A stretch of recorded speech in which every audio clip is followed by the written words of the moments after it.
It was definitely, honestly, bro, it was definitely dumb early. It was like third grade, and that's when I really got into like writing and drawing. Like, so it was like poem in your pocket day. You know, I wrote a poem, that shit won, and he made me perform it on the loudspeaker. I'm like, oh, wait, this shit is fire. Like, you know, I want to keep performing, and I ended up just tapping into writing. And then what made me get into just art in general was just always being exposed to it. Like, my pops is an artist. Like, he went to probably like, he used to draw. We used to draw all the time. He used to buy me mad art supplies, got me a guitar when I was like in second grade, you know what I'm saying? So I was just predisposed to like just a lot of music, a lot of different things to dip my foot in. But obviously the favorite to me was music. So when I got to fifth grade, I found out I had like a knack for like singing.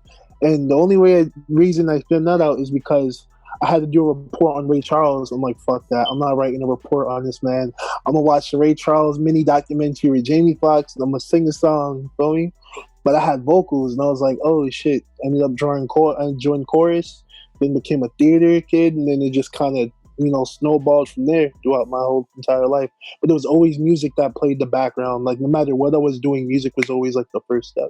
Yeah, so I got the machine in college. So I was doing a 4-year program at FIT and and I was taking like 7 classes. I had like 2 jobs. I had 2 internships. I had a fucking long-term relationship, bro. There was just no time for nothing. And I knew if I picked up production, I was spreading myself wild thin and it was going to crash and burn.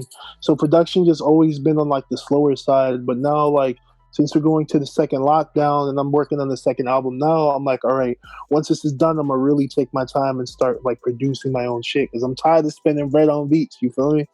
Because that's all I do is I look for beats for hours, and if I like it, I'll spend bread on it. Definitely like to have options, you know what I'm saying? Because if something in a certain area is like lacking, I'll always go to something else. You know, there's like this gift that used to float around on Tumblr of the Jizza of saying, expand your horizons, nigga. You know what I'm saying? Broaden them, which is like I kind of live by because I never want to be boxed in and just be good at one thing just because life is dumb short. And I feel like this goes as a creative as a human.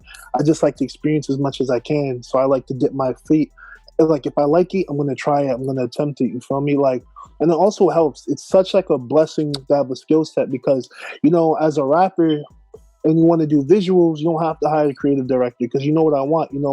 I have a bachelor's in film direction and in photography and visual and a minor in English. So and then like a minor in business. So I know how shit is supposed to go.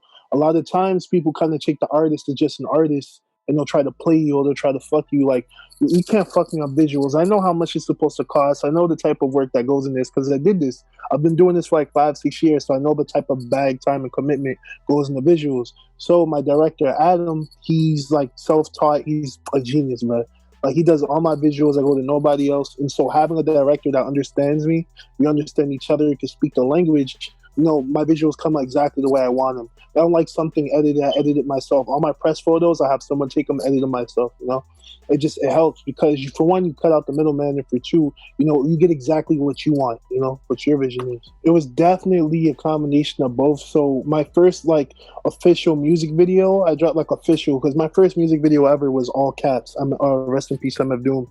But the second one, my first professional music video, was Gold Flow, and before I was doing SoundCloud drops. I didn't really take it that serious. And then my homie Adam, which is my current director, was like, bro, we were high school homies, you feel me? Like we never had like a close friendship. So for him to kind of come out of left field and was like, bro, like let me shoot this video for you. I got this big ass 4K Canon, like let's put in work. And then to see the reception come from that was the very first time where I was like, damn, I might actually have a future in this motherfucker, you know what I'm saying? And then to see Yams is like, yo, like Richard Dean was like, yo, like this shit is fire. And then she covered that because she really liked it. And then I met this other woman, Rachel Hardway, shout out. She drove me out to Pittsburgh to do like my first out-of-state show because she's like very responsible for trying to connect the Pittsburgh and New York scene over there. So, just seeing these industry folk just kind of like, yo, this kid has something. And they saw something before I saw it. I was like, all right, let me just start tapping into my shit because if they see it, my nigga, I'm obviously missing something. So it just, I just kept rolling with it, just kept running with it, and reminding myself that like I can only get better. So even if I make some trash shit today, I'm only gonna get better tomorrow. You feel me?